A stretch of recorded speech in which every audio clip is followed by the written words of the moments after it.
Okay.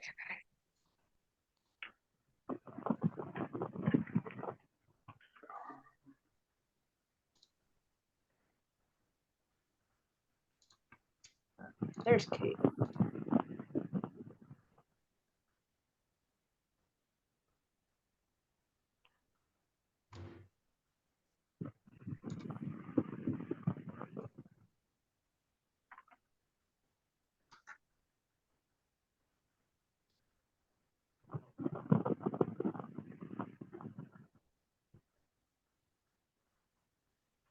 All right, Kate, you made it. Can you hear me? We can. Okay. Sorry about that. I have it won't let me. Kate, your sound is coming in and out a little bit.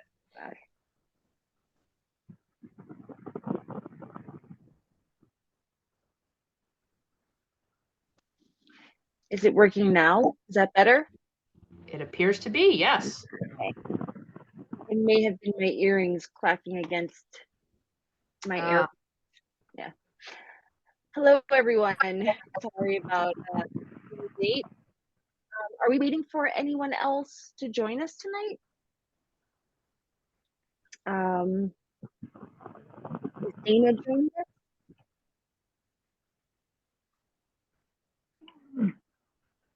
I'm here. Yeah. Oh, you are here. Wonderful. Okay. Yeah, I'm in a car, so I don't have my video on. Okay. Okay. All right. All right. So we have enough people here to begin tonight's meeting. Hello, Stuart. Hello there.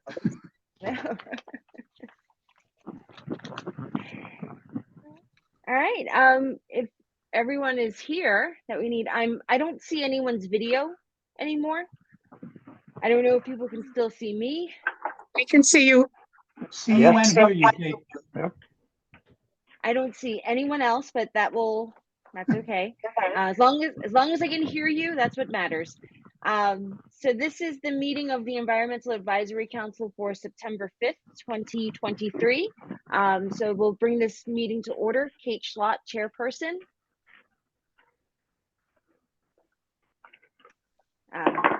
Katie? Katie, yes. Frank? Yes. And Nick? Present. All right. So we don't have any. Kate, hello? you also have Sade. Oh, Sade is here. Oh my goodness. Let me change my view. Hello. Sorry about that. You could also try looking at participants. That could give you at least the list. Yes, that's much better. Sorry, I'm just so confused because I have no visual going on right now of who's here. And now I've lost my own picture. All right. So we're looking at continuing business of the board tonight and two new items for the Environmental Advisory Council to discuss. So the first order of business is about the natural resource and open space inventory. So as I mentioned during our last meeting, I believe was in July, that there are a series of natural resource inventory webinars that are being held by the Department of Environmental Conservation. The most recent meeting discussed mapping our natural resources. So as we move forward with doing our natural resource inventory and open space inventory, they have a couple of workshops, I believe, that are coming up in October. The date for that has not been announced yet, but the next meeting for this NRI webinar is on September 19th. So if anyone is interested in joining that particular webinar, I can forward over the link for anyone to attend. So in addition to that, what I wanted to ask other council members tonight was what in particular would you want to see in a natural resource inventory, and what would you be interested in contributing to for the inventory going forward? There should be trees in there. Okay. Oh, I would like to add to that. So Frank is mentioning the trees. If there's a particular area or a place or a geo hub that you are aware of that might have shape files for geographic information system mapping, so that we can add things like tree inventories, water resources, let me know. Right now I'm working with Westchester County Geo Hub and the New York State GIS Clearinghouse. So if you know of anything, send it my way. But yes, as Frank, as you were saying, trees. Is there a particular thing about trees that you would like to focus on when it comes to doing an inventory? Do you think we should do something to the extent of just plotting out where the open spaces are? Is there something there we Yeah, I guess there are different categories. You could log or map green spaces or that are not particularly in use, but they are an important part of the tree fabric. Then we've got, of course, trees that we plant and maintain, that are street trees and park trees. And if they end up in an inventory, then we can use it as a management tool for assessing age distribution, for example, and also, of course, maintenance, which can be logged in there. And then there is one other category of trees that I'm interested in, and that are trees which you may want to call champion trees or historic trees. And we have got some very interesting old trees in the community. And once we know where they are, then we could ultimately devise community tree walk or something that we can attract people to, as you would do to a historic property. Yeah. So as part of the tree ordinance for the village, there's something that about a significant tree list that perhaps maybe we can start compiling those trees that you're mentioning and actually get a list together and have those trees designated as part of the significant tree list inventory. Apparently there seems to exist a list of notable trees somewhere, because I met a gentleman who lives around the corner from me, and he was on the historic advisory committee or the historic board, or and in Ossining, and he said that when he was on the board, he's a lawyer. There used to be a list of notable trees, but I have never seen one, and I don't know where it is. But it may be something we could try and figure out, because that would save work for status.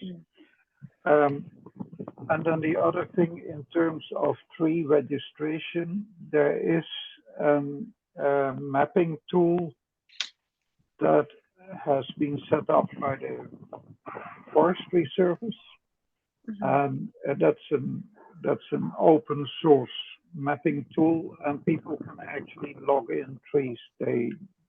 Everybody can contribute to that system as a community inventory system. Oh, wonderful. And it's called iTree. iTree, okay. Tree. Yeah, I-tree. Yeah. I can send you some links about that if you're interested in. Yes, that would be wonderful. Kate, I have a question. Yes. When you say open space inventory, what are we talking about? Undeveloped land, parks? What are we talking about? It can be a combination of different things. It depends on how we actually want to define open space, but traditionally, it would refer to primarily undeveloped land or land that that's public use, that's developed under a certain percentage. So some of that will come down to how we decide we want to actually define it, depending on which municipality you look at. There are varying definitions. But traditionally, it would be undeveloped land and land that's been underutilized and undeveloped below a certain percentage. So if wetland- if somebody owns a piece of land that is covered in trees, but that they're trying to sell, that is that is considered open land, I assume. It's considered open land, but because it's private, Know what these parcels are. if it's something that's private, I Yeah. don't know if it will count in the same way toward open space as far as Is it public. considered open land if it's private? It won't be considered public. All right. So we can define it based, And I mentioned parking lots. Yeah, okay. Parking lots don't count. I imagine. no, okay. it would have to be stuff that's been undeveloped below a particular percentage. And I think it's like if there's development on it, the cap in many municipalities has been 25% development. And a lot of it's been in combination with being public lands accessible to people.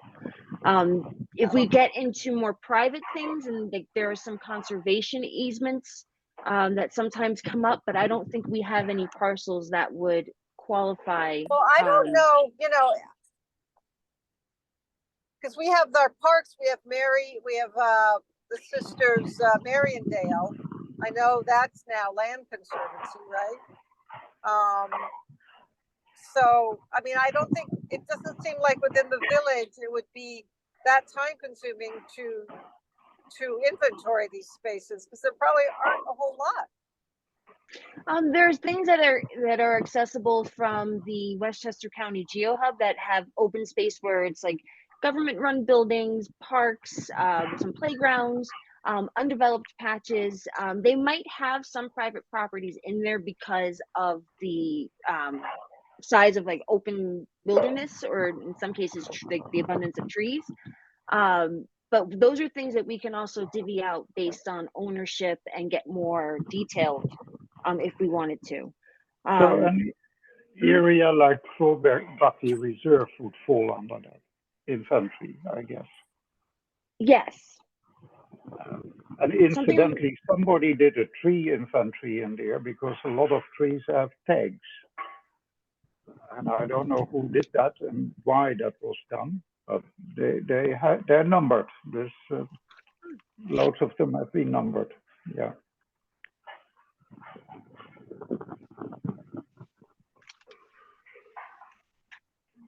And wetlands in general.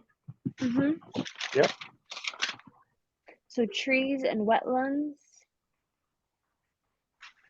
That's something that'll be interesting with the wetlands, because we have a situation where we have a state and county level wetland if it matches up to what actually exists in real life. So often there's been some debate as to areas that get flooded and whether they're in actual wetland areas because of whether they're recognized. So this would be something that would be interesting, I think, based on what is actually recorded in the shape files versus what we might actually see.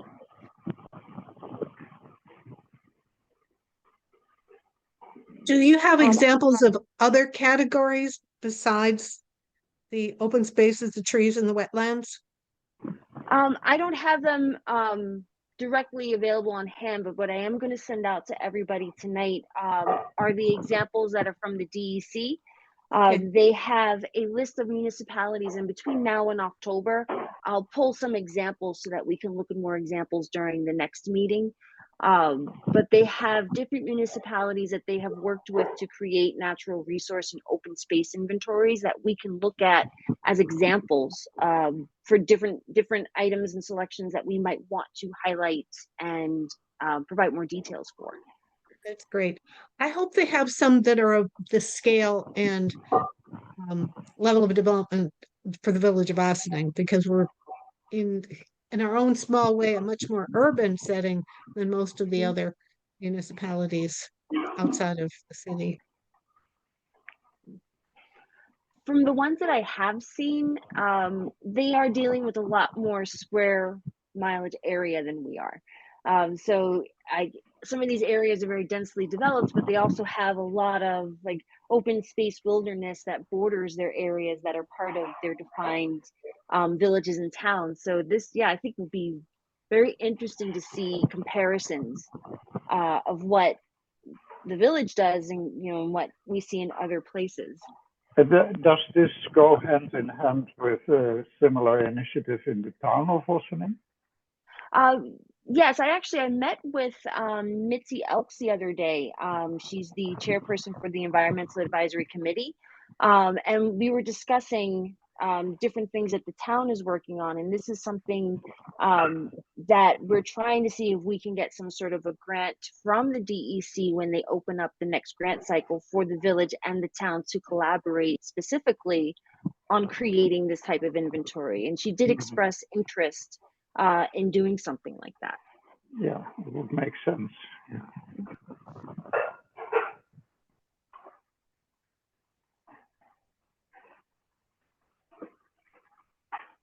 I wonder for the town. Kate, we can't hear you. I don't know if you got unplugged. Kate, we can't hear you.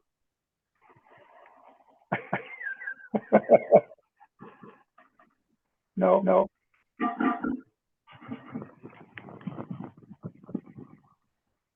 Can't hear you.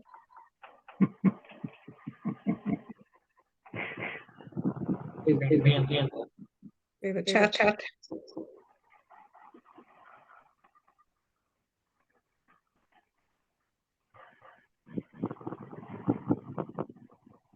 He just emailed Kate to let her know hers done. Oh, now we've got feedback.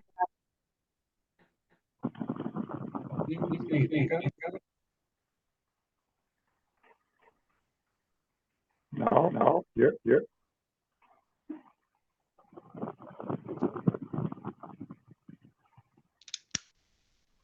Hello? Yes, you bet. Yay! Okay. All right. I don't know where I lost everyone, but thank you for letting me know.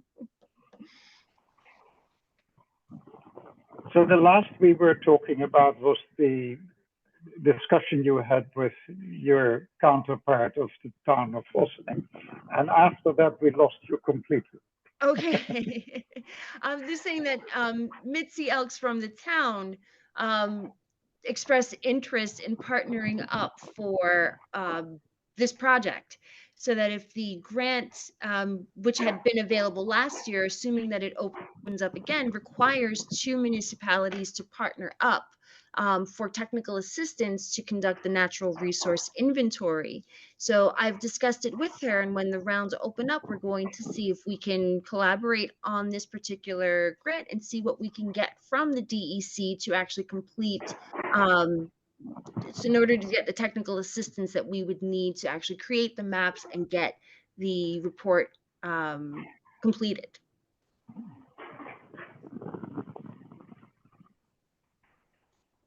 So there's definitely interest from the town side, at least in speaking with Mitzi.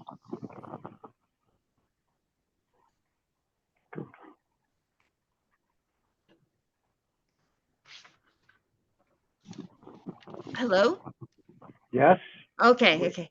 I have a error that says my microphone is not working, so I'm not sure if people can still hear. Yeah. We can hear you. Okay. All right. I can hear you. Great. Are there other particular topics that you think would be a good highlight for a natural resource inventory? I was thinking a special focus on the Hudson River could be interesting. But in addition to that, are there other things you think might be a good highlight? Well, the tributaries that go into the Hudson River, they should be in there. Okay. So tributaries.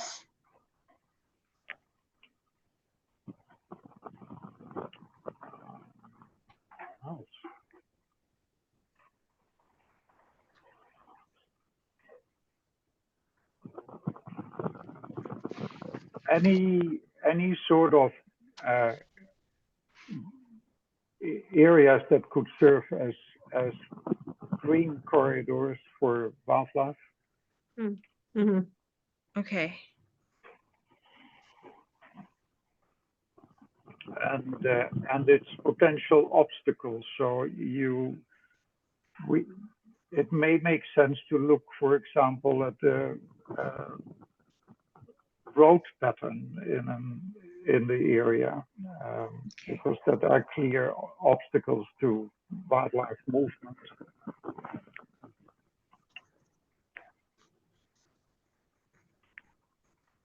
Okay.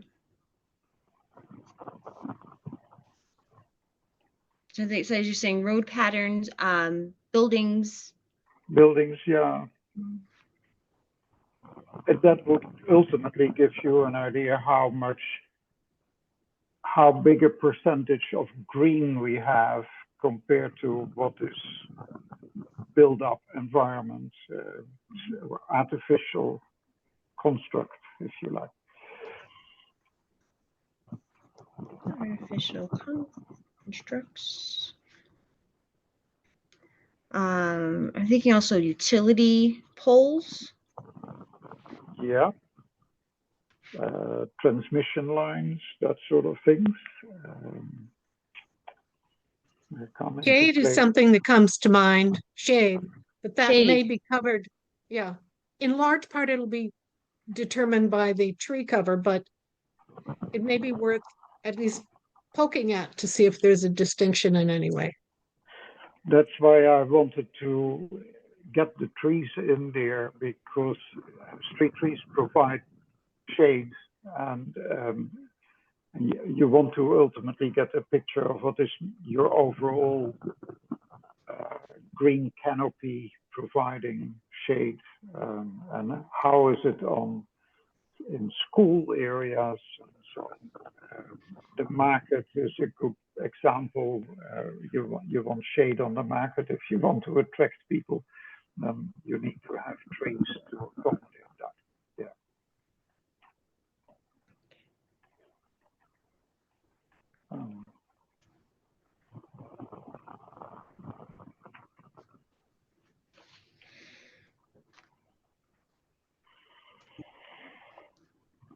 Okay, I think that's are there any other things that people might want to include? Here's a crazy thought: backyard vegetable gardens. Ooh. I don't know if that's too, it's certainly at the whim of the homeowner, but it's always an interesting topic to me anyway. That could be interesting. The only thing is that, we'd have to, that would require data collection. We'd have to Yeah. get people to tell us if they have one, and then we're getting into the conversation of how big is it and what you're growing, and Right. And 1 year it may be there and the next year it's not. So right. it's just But it could be interesting, I think, if we're looking at percentage of developed plots. We know based on a building structure what percentage that's going to cover of a land area. Maybe it could be something that's interesting where we can get the remaining percentages and get some sort of an account for greenery in that way, or at least grasses. That would require a little extra work, but thoughts for possibly things to do once we get the main maps up and running. That's something that maybe later, if people are more community involvement, if they're interested in supplying that kind of information, potential for the future. And once we have the inventory, we can also analyze where the weaknesses in that open space is.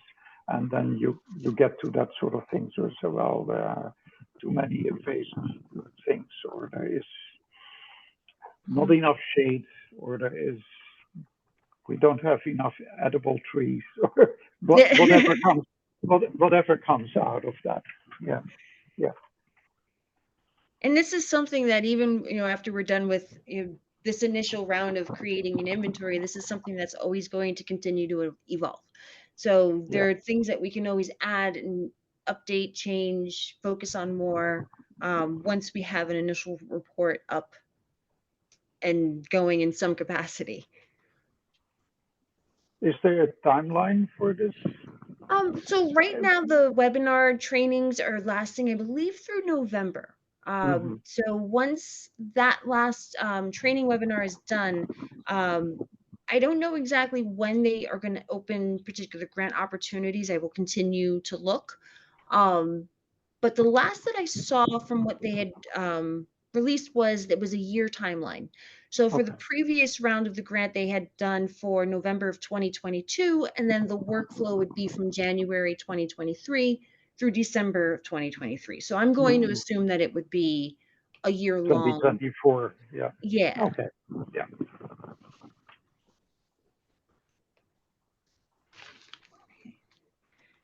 So that's what I have for the natural resource inventory.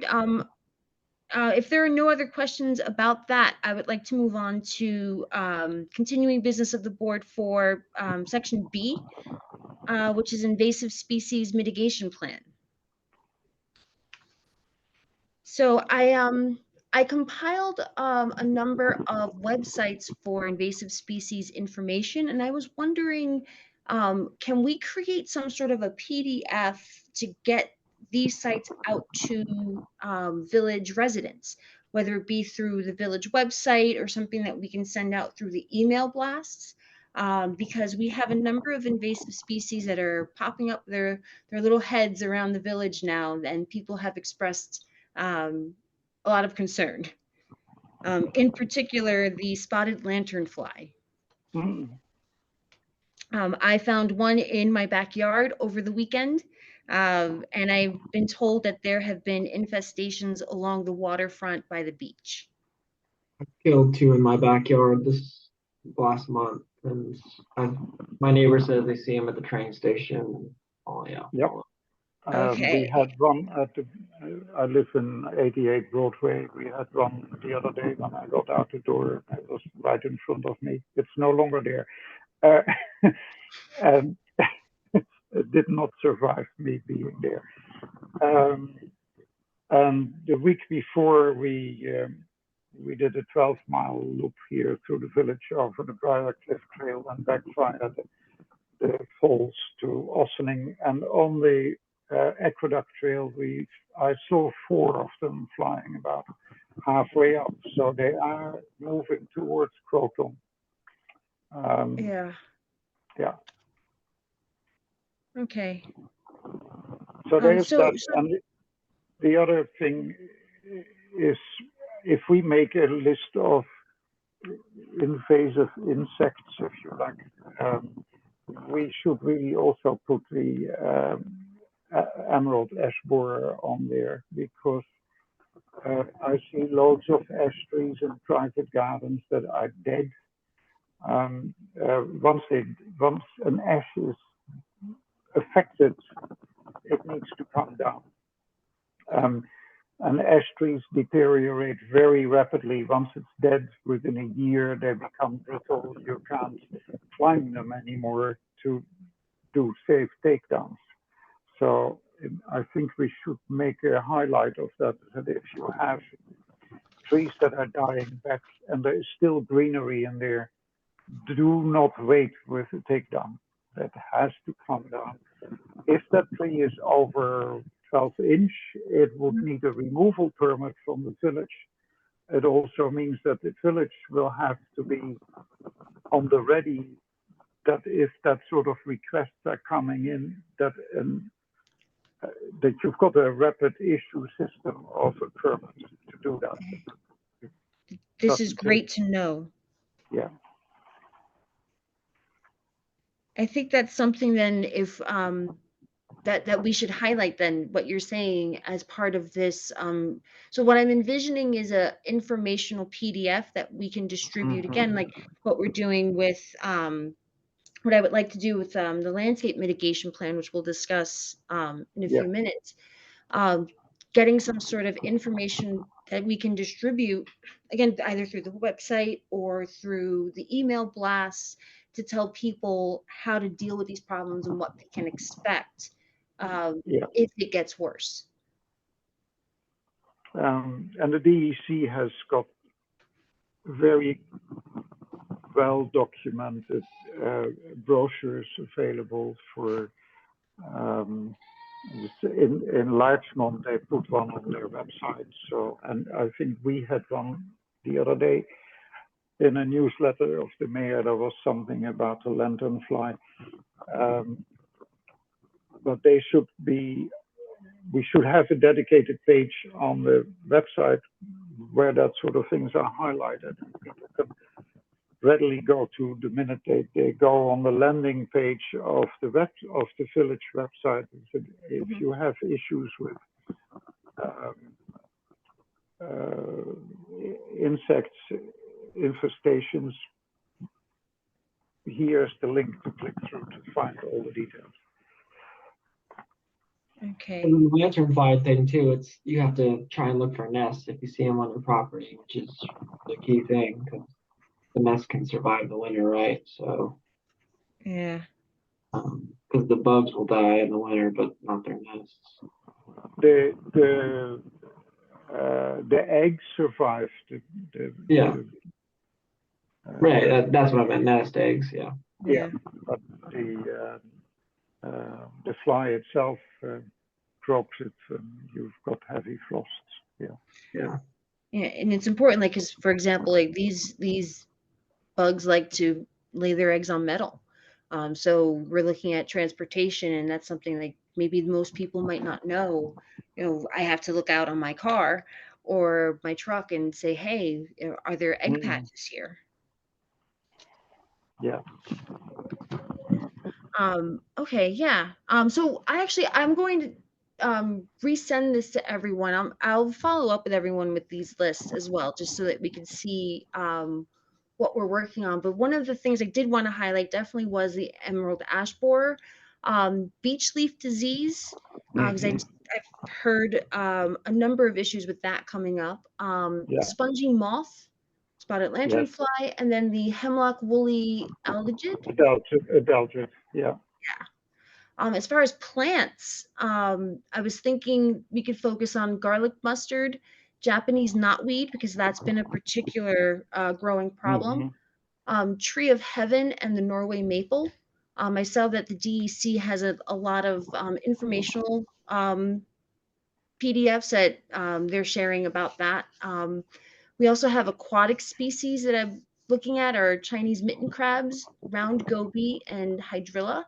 And then any particular funguses or bacteria that you think would be a good focus, something that in particular maybe something attacking trees or wildlife or plant life that I might not be aware of. I think we can. Yeah, we should put ornamental pears on there as well, because they are invasive, and the New York State has got them on their invasive plants list, and yet we still plant.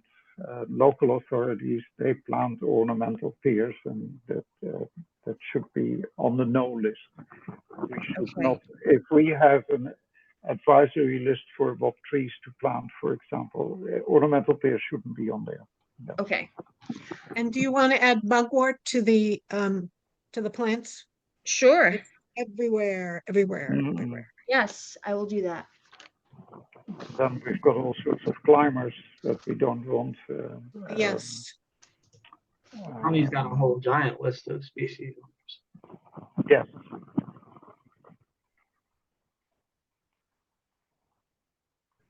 Okay. Now the issue, of course, is that a lot of people have no idea how it looks like. So how can we educate people in terms of identification of those plants, because they have no idea.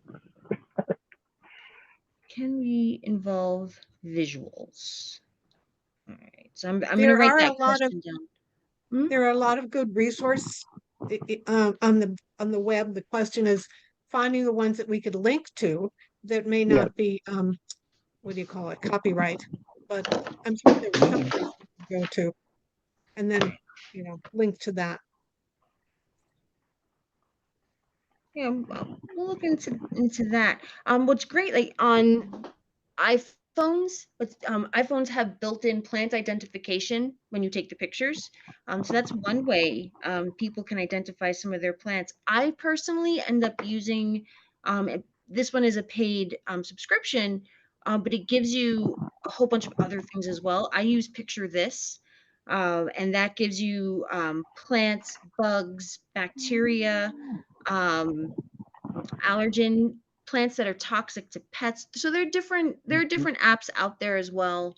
But Yeah, yeah, and then there is one very cheap and remarkably good option that is Google Lens. okay.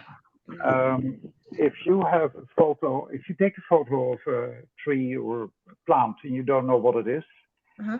and then you you open it up in your browser, in Google browser, and you use their lens option, it will actually pixelate the photo you have and immediately gives you loads of websites that have similar illustrations. And you can very quickly find what it is. I've got a few apps for identification as well, but I find myself using Lens more and more and more. Now, granted that I know a lot of plants, and I can quickly see whether I have to deal with whether I'm dealing with the same sort of thing. But it's a good tool. We should certainly highlight that as options. He speaks to people for sure too. So Huh? I had a picture of this as well, and I just did it for a week for free, but I didn't want to pay for it. But I agree, Kate, it was really good. I haven't fully committed yet, but I know if people have something free to lean on, they'll be much more inclined. That's right. It's easy. I mean, it sits in your tools for daily use, basically, the internet tools. So yeah. Well, then that kind of like brings me to Frank, what we were discussing over email about a landscape mitigation plan. So I think coming up with something like that too, in addition, looking at helping people to understand what plants are there and identifying things, coming up with a information list for people to plant things. So as they're identifying these invasive species, what can they plant to replace that, and what would be a good planting practice as they're going through this process of removing these invasive species from their properties? Something that we should give thought to is how to work with, as one starts planting native species and especially if one starts replacing lawn with native species, you run into that point where the nice green lawn that's all neat and easily understood is gone, and it starts to look a little bit unkempt. And there have been people whose properties have been cited who thought they were doing a pollinator garden or thought they were doing natural landscaping and were cited for being weeds. So there is a education on both sides, like how to make it more presentable, but also perhaps for the village to understand where everyone to know where the line is. Yeah. I've had a few discussions with people about that very situation. And I think part of that's also part of it's an ordinance issue as well. There's, only so high that you can let your grasses grow. So there is this issue of like coming up against things like that. And I think that part of it has also been part of this conversation of how do we want to promote these types of initiatives? Do we want to do it the way that it's been done in the past, for example, where it's been a no-mow May and then turns into what exactly, Katie, you're describing? Or is there a different way that we could go about this that would be better for residents in the village and keeping with particular landscape features and requirements within the village? Mhm. It's a major shift, so it's gonna be, Yeah. it will take some understanding on both sides. Yeah, I mean, I one of my neighbors, he crew cuts his lawn every week. So you're asking people to have like a major cultural shift of what they expect a lawn is supposed to look like versus what is ecologically beneficial and promotes biodiversity. And that can come with some growing pains sometimes.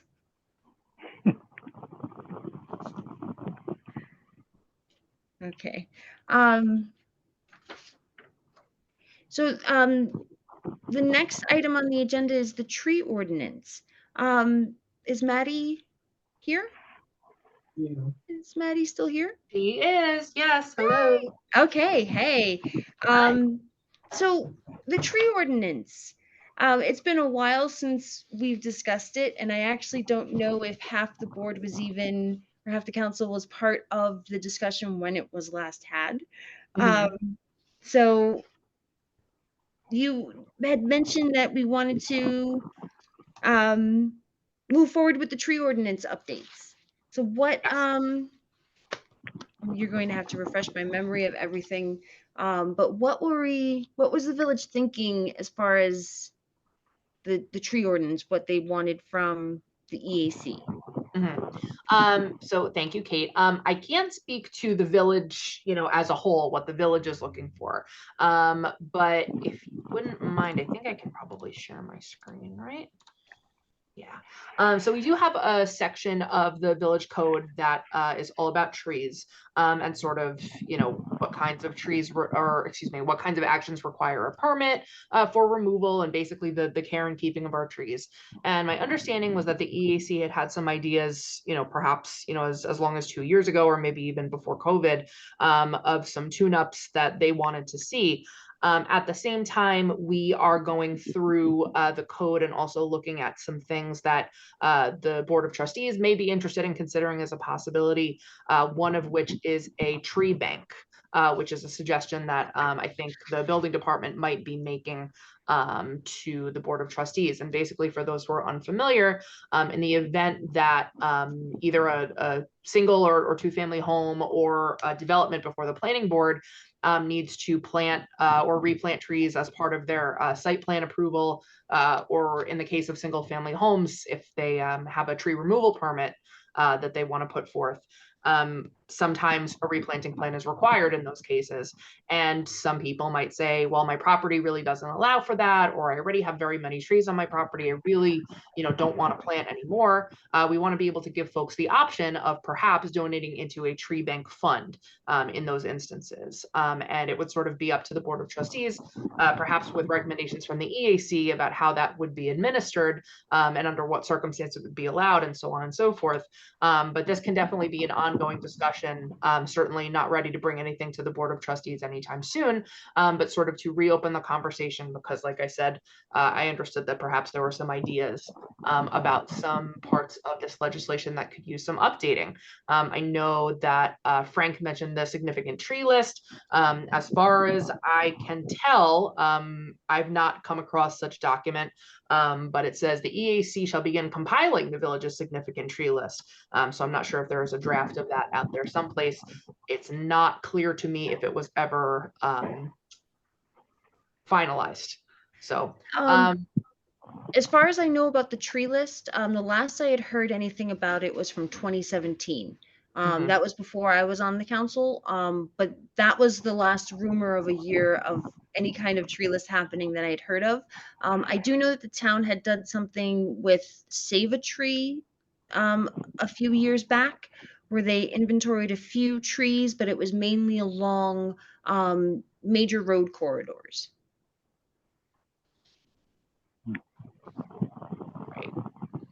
So certainly, you know, if someone is able to find a draft, I'll certainly check with Jamie Kane and see if she can Okay. find any in the planning department records. But otherwise, that sounds like something that might be a good place to start. I know a handful of trees were mentioned earlier on this call. Okay.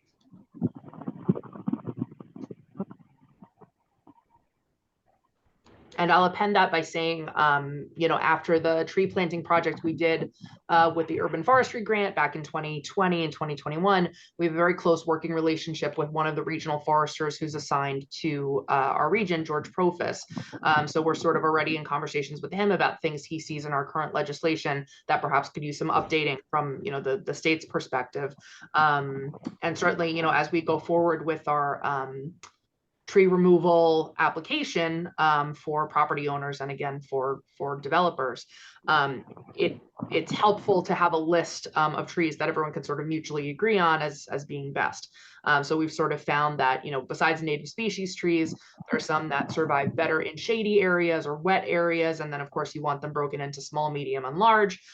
So hopefully, ideally, at the end of the day, we would be able to have our tree warden walk on someone's property, sort of map it very roughly on their survey and say, well, if you want to plant a tree in your side yard, it's going to have to be one of these, you know, go across the matrix, small, shady, something of that nature. And so that could be something that the EAC, you are now officially the tree board, would be in charge of updating on a regular basis. I have tree lists from the city of New York, which is quite extensive. I can email it around. Gives you a bit of an idea how they work. They've got different sizes and can you hear that? We can hear you. You have a bit of an echo, but we're holding Everybody on. out at the moment.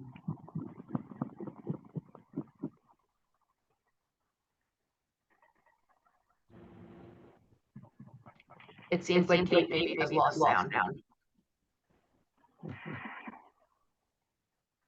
I'm getting an echo on both of you. I don't know.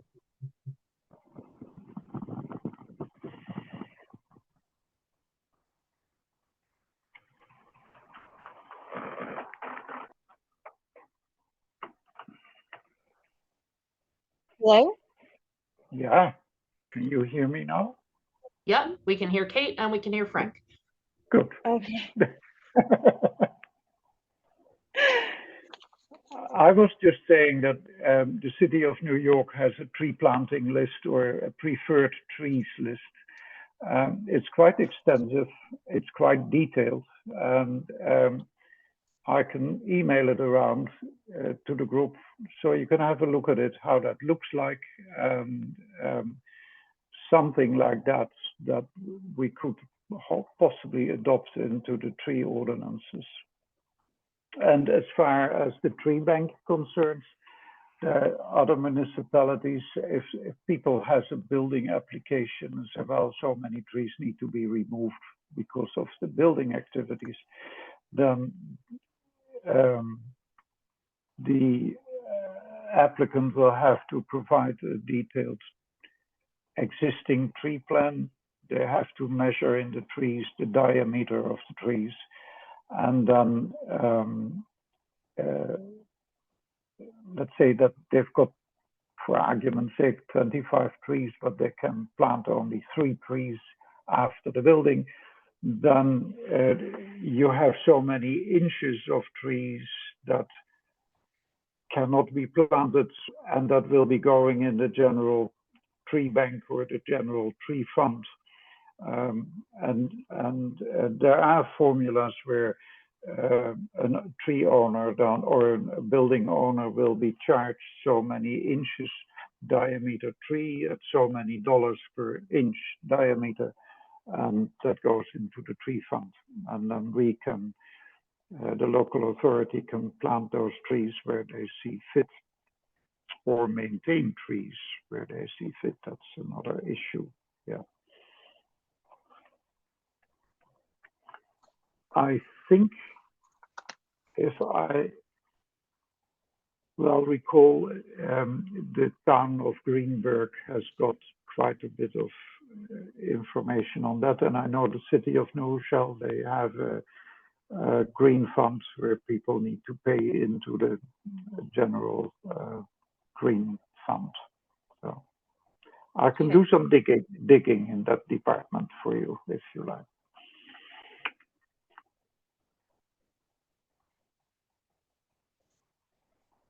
Yeah, I will certainly, defer to the EAC again as the tree board, to sort of offer some guidance and what you might like to see next.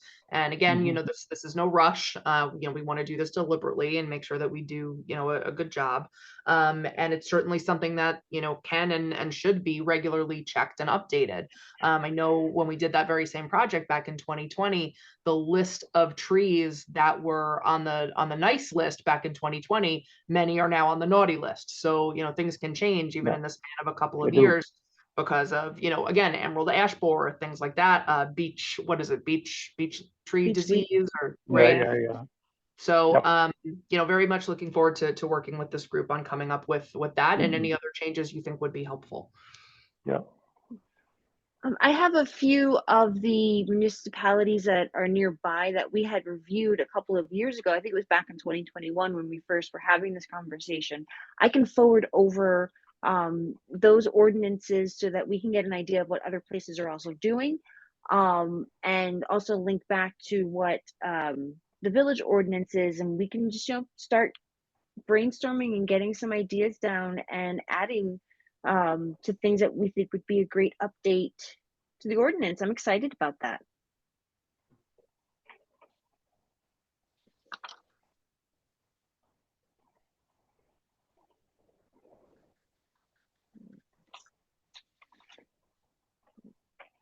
All right, so I will send out an email.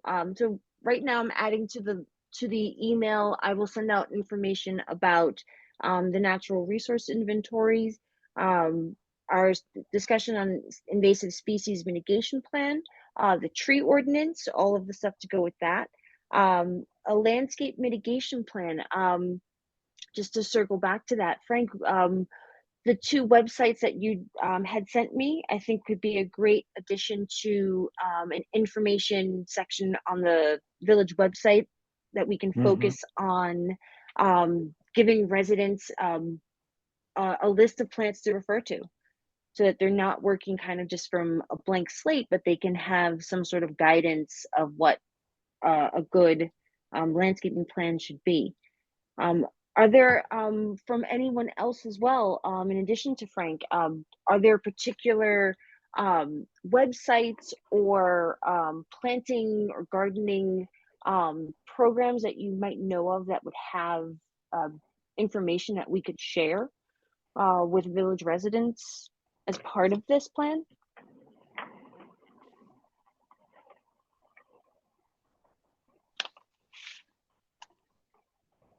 Kate, I'll keep my eyes open, and if I see any, I'm on a whole lot of different groups on Facebook and social media.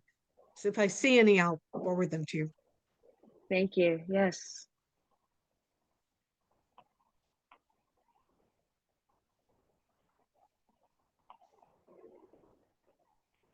There is a website that you should put on there as well. It's called American Meadows. American Meadows. Yes. Okay. That has a lot about native perennial plants.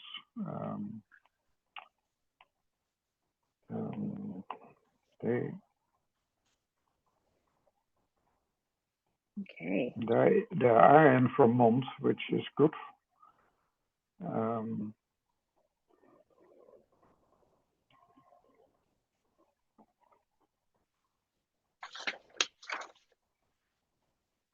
think Bedford 2030 has a very comprehensive and vigorous program. We might be able to tap into some of their expertise. Okay. Yes. Right.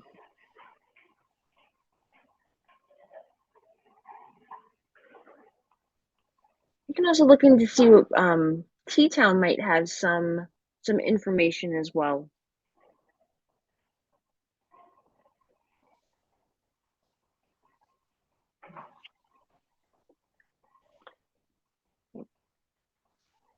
Are there any other recommendations or questions regarding stuff we've gone over so far? Oh, one more idea, the Native Plant Yeah. Center at Westchester Community College. Oh, Oh, yes, okay. of course. Yep. Good suggestion.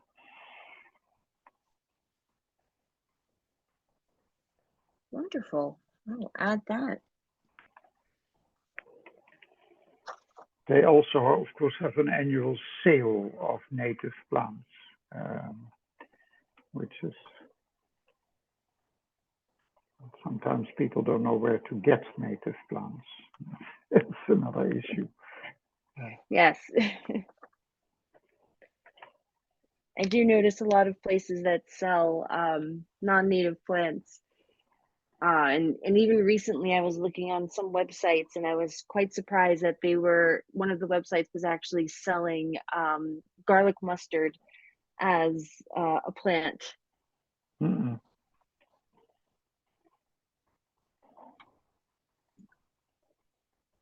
All right.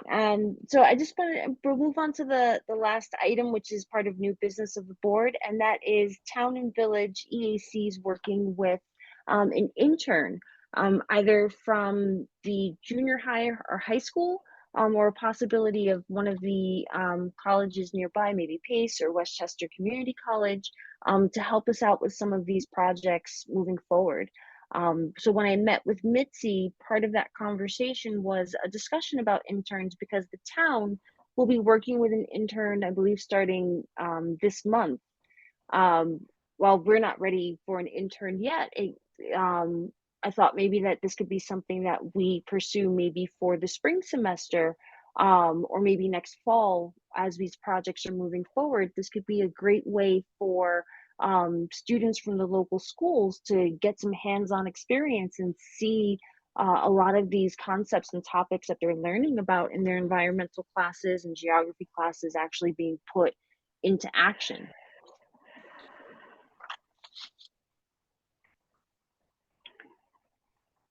So how this the town is this intern there on a daily basis or a number of hours per week, or how does that actually work? It would be a number of hours per week, and it would be part of a particular project that they would be working on at school. So I see. I have to double check with Mitzi with how they have their intern program set up, but I know that they're working with an intern at the high school, and their project is looking at putting the signs for the new trails in the town. Mhm. So getting the student involved in the process of doing the grant applications, helping to dedicate the trail and identify where they would want to put the plaques, informational plaques as well. So that's one example, like one project I know that they're working on. Okay. So I'm just thinking, like, just to put the conversation out there and just keep the thought in the back of all of our minds that as we move forward with these projects, that if there are any ideas or things that you think that an intern could be useful for, would be a great experience for an intern, let's discuss going forward and see like how we can implement that into a program, because I think the EAC getting involved, at least with Ossining High School, and if not the junior high, would be a wonderful experience between the council and the school district and the students, and get them interested in the things that we're doing here.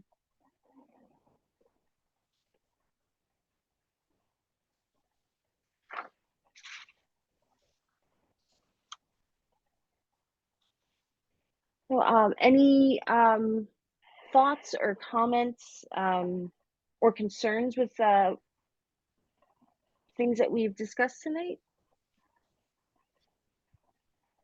What I love the idea of an intern, especially for the resources inventory, you know, especially if there's work involved in that. And I think that the spotted lanternfly, I love the idea of pushing out some information on that.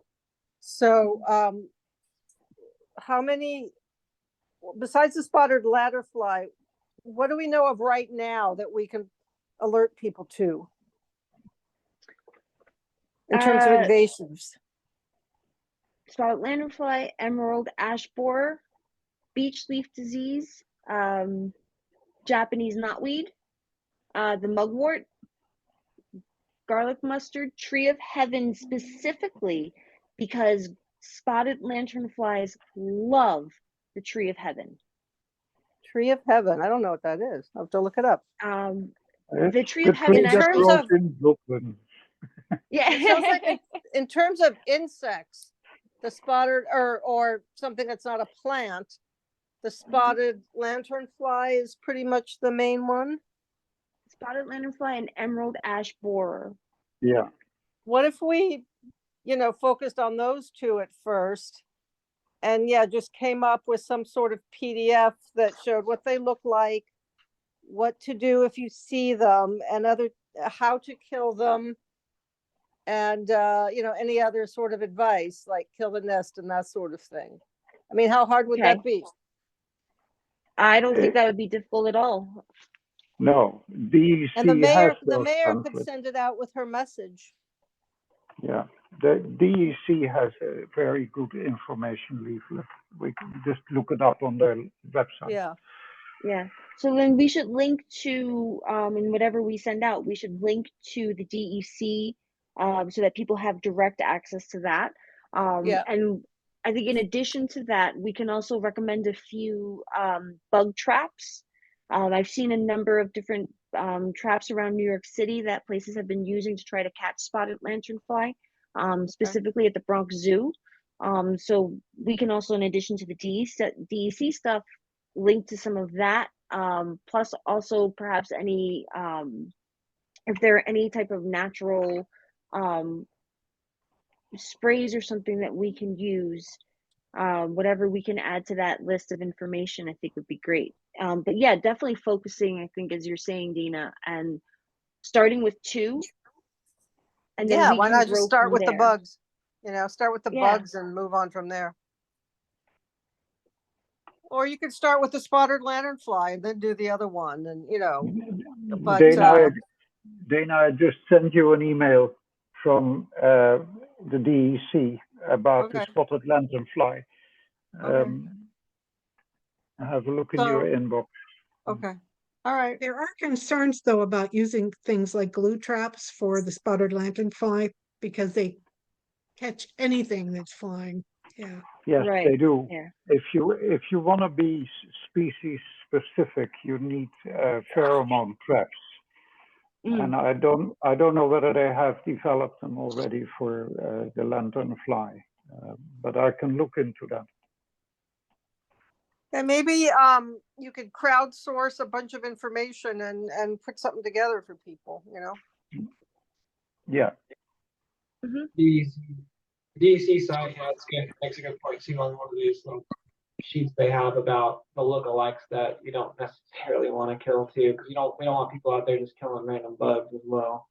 Right. No, there are good bugs and not so good bugs. Yeah, moths. And So we just talk about why this invasive species is particularly bad, why it's important to kill them when you see them, and tips for, it may, if you find a bunch of them in a tree, what's the best way to, is there something you can spray them with that's not dangerous? Somebody Not told a me like flamethrower. dishwashing liquid.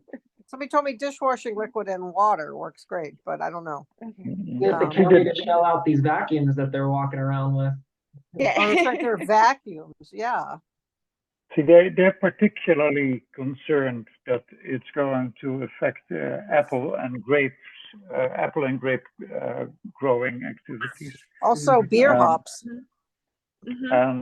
Yes, so the apples and grape production in this state is worth $350 million, and if that is going to be cut into, they're not even talking about what it's doing to tree species, ornamental tree species in particular.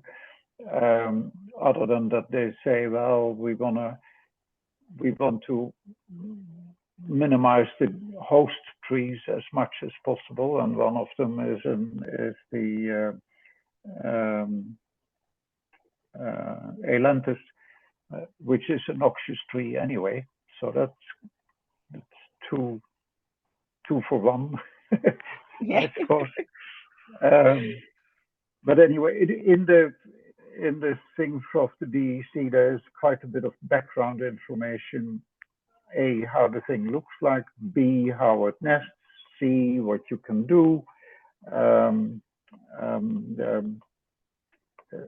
it gives plenty of background information so that people are informed about the issue at hand. Is there any money to print stuff out and, have them at farmer's market or something? Yeah, yeah, we'll do that. We have been typically, trying to do a QR code instead of handing yeah. it out. I mean, of course, we can, we have a laminating machine here now, very fancy, so we can laminate a couple to go on the table if the the farmers market info booth is so inclined. But typically, we could just do a handful and then put a QR code on it. It'll lead right to our website, and then folks can translate it into one of several dozen languages. So it saves paper and helps us from having to do the translation for all of those languages. And it keeps you from having to have someone pick up all those papers that wind up on the ground later. That too.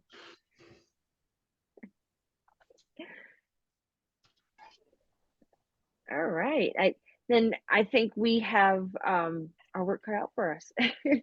No, that sounds good. We definitely get this stuff together, and I think within the next month, before the next meeting, we can start putting together some of that information, at least getting those things sent out, get the links with the DEC, as Frank was saying, and any kind of, in addition to information, things to look out for, lookalike bugs, just making sure that we're covering, at least for these first couple of species that we focus on, and then we can go from there. I like that. Maybe it's the invasive species of the month. That's cool. I like that idea. And I next month do. Next month it's mugwort, because I hate mugwort. But Well, that raises a good point actually about when we get to next spring, when we're getting to the phases of the nymphs coming in, what every month to be explicit about what you're looking for at that time to maybe have a greater impact and effect on kind of killing them off early on. Yeah, Think about the future. that is a great idea.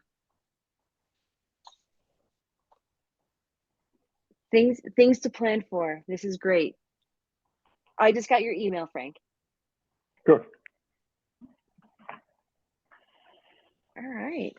So that is what I have on the agenda. Are there any other thoughts or concerns that people would like to bring up before we adjourn tonight?